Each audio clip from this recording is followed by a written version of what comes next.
हितं नमामि। बोलो काशी विश्वनाथ धाम की।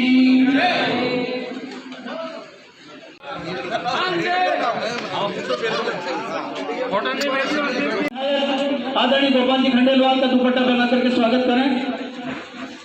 हमारे बीच सांसद प्रतिनिधि राजकुमार जी आशीर्या है, मैं उनसे निवेदन करूंगा कि आप पधारे और प्रदेश कार्य समिति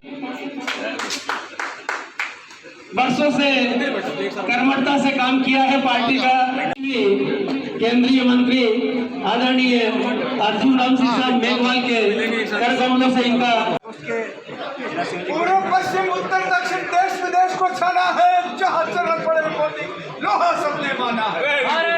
श्री बैकुंठ जी शर्मा जन सेवा में सदा समर्पित दिन देखे नई रात, आज हम मेघवाल साहब के सभी लगे हैं साथ। भारत माता वंदे नरेंद्र मोदी जिंदाबाद जिंदाबाद जिंदाबाद नरेंद्र मोदी जिंदाबाद जिंदाबाद जिंदाबाद।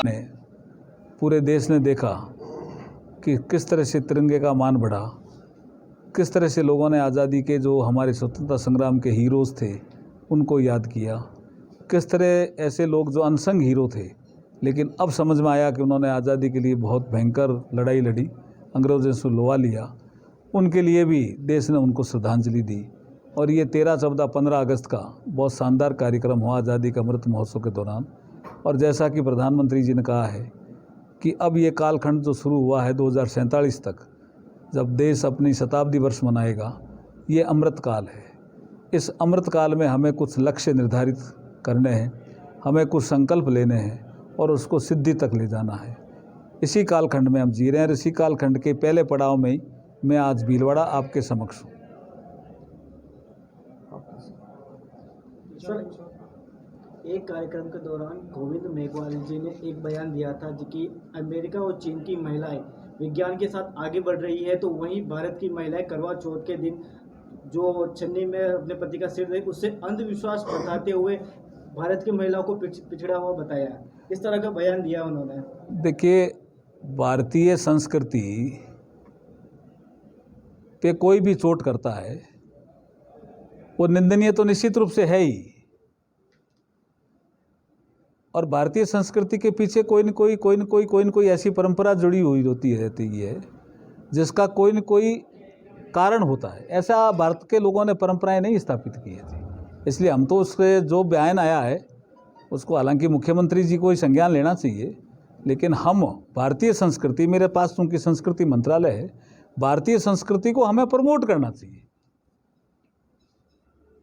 हमारी भारतीय संस्कृति महान है भाई, उसको प्रमोट करना चाहिए। उसके बारे में कोई ऐसी टिप्पणी करता है तो वो निंदनीय है। जालौरवाद मुद्दे पर क्या कहेंगे आप? मैंने कई बार बोला है जी कि जब से कांग्रेस की सरकार आई है, आपने देखा होगा कि 2 भागों में बंटी हुई सरकार है। ये सत्ता के 2 केंद्र बने हुए हैं। आप देखिए, थानागाजी से शुरू करो ना। जब कानून व्यवस्था बिगड़ती है तो सबसे ज़्यादा अत्याचार कमज़ोर वर्ग के साथ होता है। SC/ST पे अत्याचार बढ़े, घटनाएं बढ़ी, आंकड़े बोलते हैं। महिलाओं पे अत्याचार बढ़े, घटनाएं बढ़ी, आंकड़े बोलते हैं। और ये कुछ क्यों नहीं कर पा रहे हैं? क्योंकि गृह मंत्री नहीं है इनके पास। मुख्यमंत्री जी के पास ही गृह मंत्रालय, इतना अरसा गुजर गया, ये गृह मंत्री तो बना देते भाई, जो अलग से कानून व्यवस्था की स्थिति को संभालता।